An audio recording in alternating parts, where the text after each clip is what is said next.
JCLady. Hi there, this is Joanna from the channel JCLady Alternative Education. So this is the series about Polish as an ancient language, about Polish language, Polish grammar, and this is the fifth series already. So here it's basically connected to my book Polish grammar exercises, and this is the book for the course of Polish for foreigners. However, I talked a lot about grammar already, and I compared also in the series comparative grammar. Now I want to talk still more about other subjects, more linguistic subjects, more general. And now I've got for you the last such subject. And then we'll start the sixth series. This is the last one from the fifth. I want to talk about something which is called, I don't even know in English. Let's use like this prosodia, this term. And I wonder what, I think it may even come from Greek. And but basically, I want to talk about accent, intonation, and vowels, and dialects. That's a lot, right? But basically, let's talk about accent. So, melody of the language. Like, what is it? But first, again, let's start with about those ancient languages, because we have to start from that. I keep on talking that Polish is ancient, but I didn't say it's the oldest language. I don't think so. It's useful to say it, because like, since when? Come on. Like, we don't really know that civilization, the climate change, the civilization went one after another. And I do believe that the planets are connected. The wise souls and wise people connect, and after each cataclysm of Earth, and there were many, and not only Earth, there were people who came, and the new civilization started, and again, and again, and again.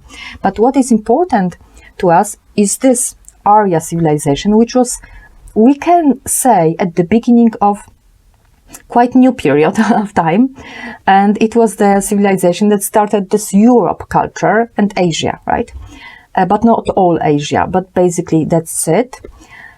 And this Arya civilization, that was the ancient one, and they had this ancient language, but it's not like they were like it was new, they invented it, whatever. No. Some other people came, gave it to them, or they came from another place, whatever, we don't know exactly. But we know that they had this culture with that language, which was ancient. And we know that, for example, that this Arya civilization was not the only one, even at the same time. There were like Incas, for example, and other places. There were also ancient civilization with ancient languages, right? But let's stick to this Arya because it's connected to the whole Europe and America. So I'm saying it's ancient. The language is ancient. Polish is ancient, and I know Polish, so I talk about Polish, because I think we need to renew, because the Kali Yuga is practically over. So there are some, we can say that there are some points we can talk about them to say something is ancient. And I already talked that the ancient languages have this inflections, right? Inflection. I call it flexia because I don't like the word inflection, but basically it's what it's like inflection versus agglutination, meaning that the idea of the ancient language is to be really free, but very dense, very deep, and contain the most possible information, and very deep information, and everything aligned in the smallest parts. That's what it is. something ancient, something from the beginning, something really deep, bottom deep. It's deep, all right. It's very flexible also, and so that's what inflection is. I talked about it. Then the vocabulary is very wide and broad and all that, and connected. So meaning that on one root word, where we can have more, a lot, and there are basic meaning, that there are more other meaning, but basically words are very much connected between themselves, and that makes a huge net of meanings. And it's like many levels. Okay, and another thing, I didn't talk about that because there is a quarrel about. So, but let's say it. Still, I think it's valid. It's this idea of satem versus centum.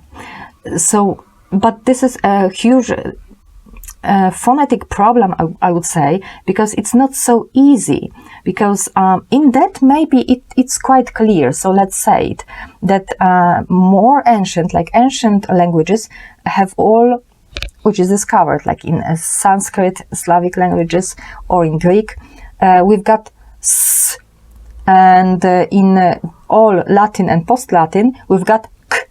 So it means that s went to k. Okay, and not vice versa. And because West languages were not before Sanskrit, that's clear.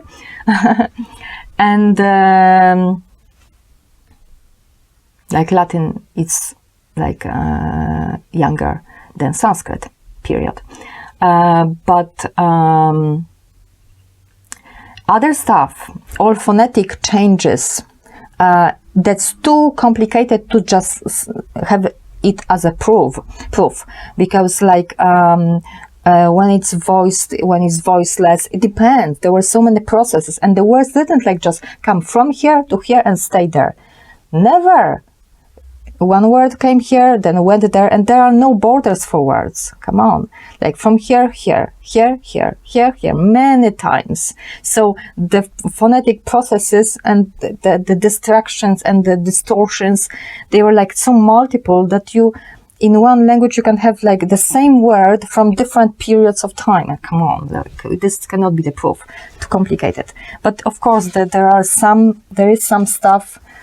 Like you can take one word and analyze it more or less, like what happened with it. But on the small, let's say, between neighbors, like between, for example, I don't know, Slavic languages or Germanic languages, we can use that, but that's too complicated and too many problems with that. But there is another thing which is quite clear. All ancient languages they are free in being melodic, let's say, or they are free in intonation, how they speak. Because the first I said flexia, okay, so this is the rules, meaning, very deep vocabulary. And then I said pronunciation, okay, but then we've got something like how you are speaking. So all the ancient languages are very free and very multi-level and complicated.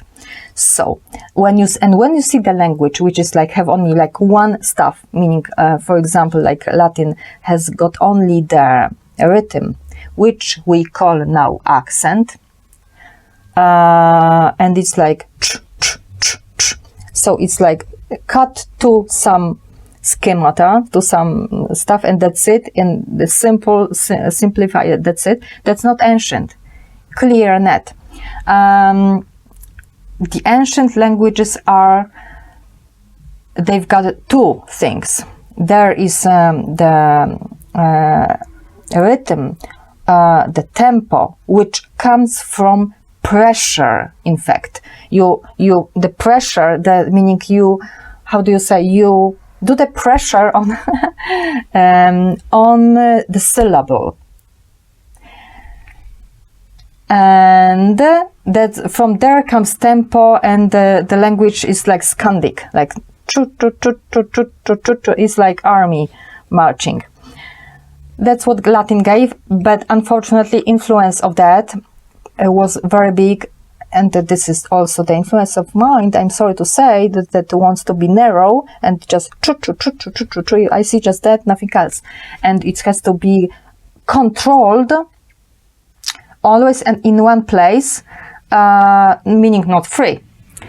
So all ancient languages are free, meaning that this pressure on the syllable, the rhythm, tempo, exists, but is movable, first of all.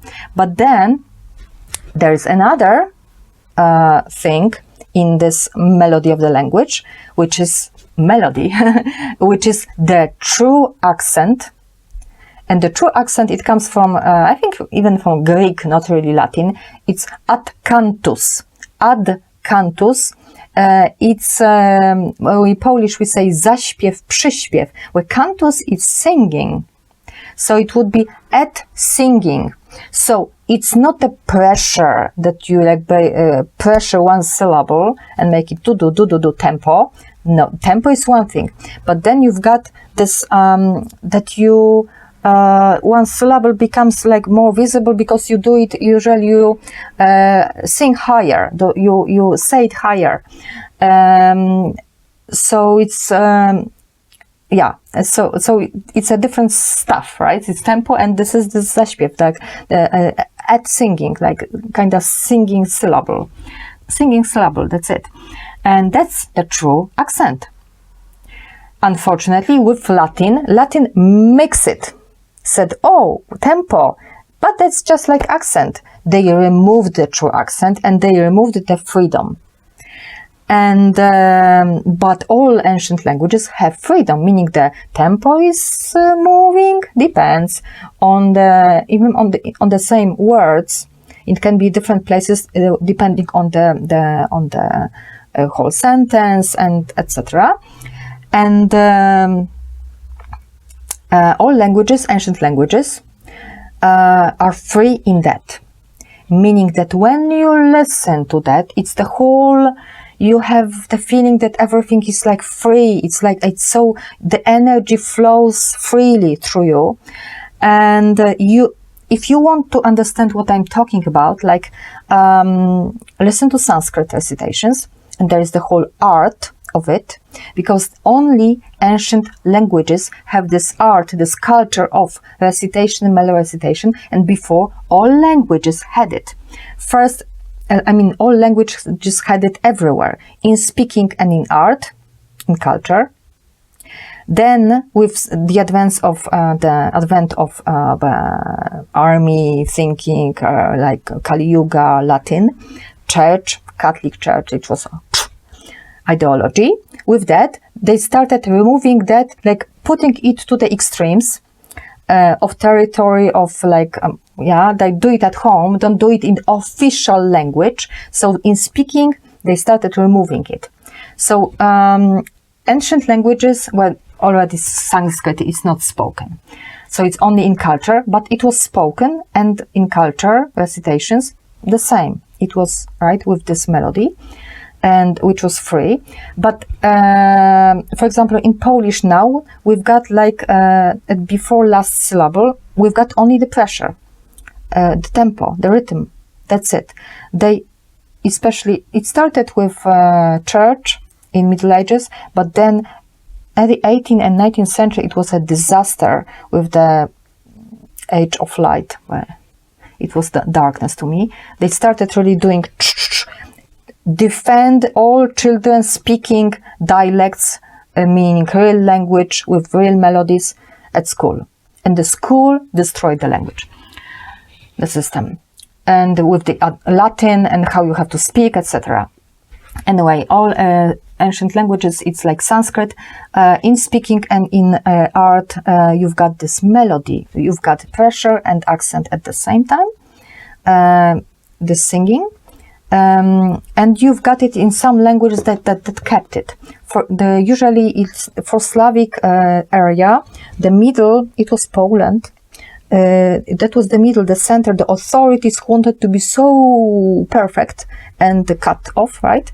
And they created official language Polish, which we have now, but you've got like Baltic languages, which are connected to Slavic, like Lithuanian.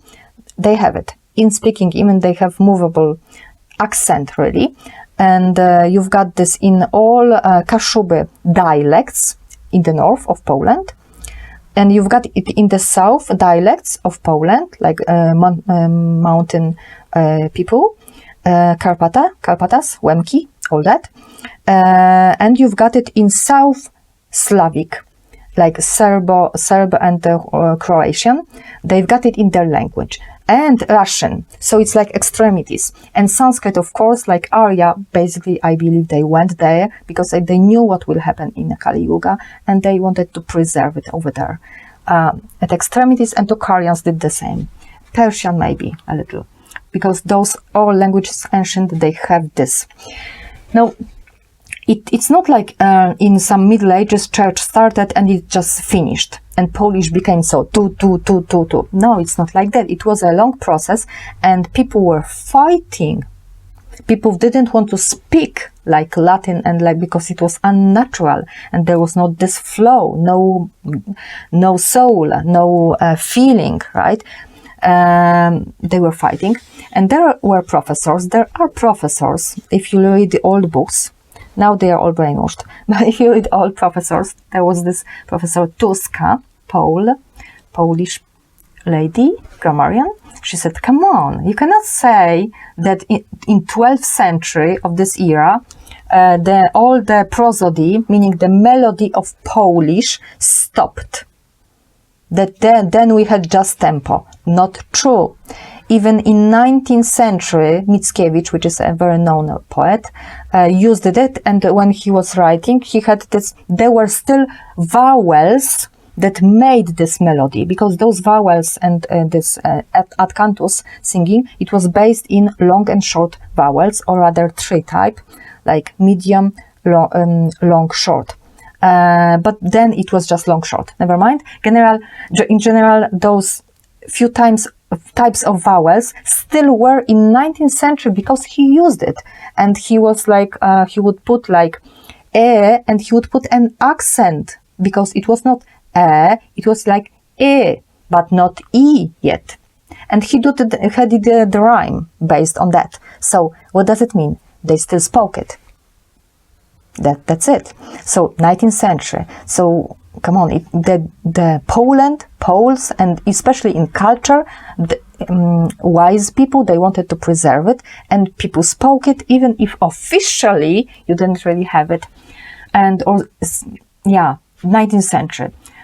But and before it existed, we had long, short vowels, all that, and you could see it even if you read like diaries, like in 17th century. When you read it, it's like, to me, for example, it's something. He must have spoke differently because the words like are said differently, like unnatural to me. So they spoke differently. Plus, the culture says it. The culture, like Sanskrit recitation, it was in all Europe, especially like in the Slavic, of course, dialects and all the folk songs. It still exists, naturally, even in like a folk from the center of Poland. But it existed in like the culture, even in Celtic culture, of course, like with Mingezinger, minstrel, you had it, those recitation and this melody ad cantus, and you had it in music, and you had it in prayers. So if you want to know what really is the ancient language, listen to the recitation of Sanskrit. Go listen to your dialects too. I'm sure that in your dialects, definitely you must have it. Even if you are now officially under influence of post-Latin, but you have it in dialects because dialects, they keep this root, this ancient in their culture. Even if then they go to speak to you like normal language. And when you listen to the folk music, like how they do the fiddle in the folk, like mountain people, that's sometimes it's like difficult to listen to. Why? Because this is the old-fashioned way. It's free. You have impression that they don't really enter well in the how to say, that they do it falsely. No, that's like it was. Listen, it was on multi-levels. And when they singing, it's different because it's not all tempered. It's not one tempo. It was multiple tempo. When you listen to Middle Ages songs, even prayers, like it's polychronic, multi voices, and it's not one tempo, and right, and the same then in 17th century. The instruments, there are people who do it. They create old instruments and they do this. They set those instruments on this old-fashioned way, which is not tempered, which is not one tempo, which is not like clear how you enter the note. I don't know how to explain. I'm not a musician. But if you want ancient language, listen to Sanskrit citations like Mina singers. People do it, they do it. There are people who are really crazy about that. They must be ancient souls who come now. Listen to like, I don't know, for example, Orfeo and Eurydice by this Petite Bande. They've got really old-fashioned music. They do with old-fashioned instruments. There's this guy who is just great. And he does 17th century Baroque music, true music, not very done with one tempo like in 19th century. And listen to prayers, like even in Polish, like we've got those prayers. And it's not official Polish, but when you go to church, Catholic, but of course it's pagan, you listen to stuff like godzinki, that's hours, or horaria. You do always. I used to do it. I have the whole story of my grandma who took me there. She was Catholic, but that was all pagan, basically. And I think we do it in Poland, in Slavic countries. You don't really do it in the West much because it's pagan. It's not. Yeah. It's the singing is like that. Zacznijcie walki nasze chwalić Pannę Świętą. So you don't have this tempo, you've got the melody. Zacznijcie opowiadać cześć jej niepojętą, przybądź nam miłościwa Pani ku pomocy. Na na na na na na na na na na na na na. Na na na na na na na na na na na na na, and so on and so on. And everybody knows it who goes to church, and it's ancient language, ancient culture. Yeah, that's it for me. Remember that the language creates your world.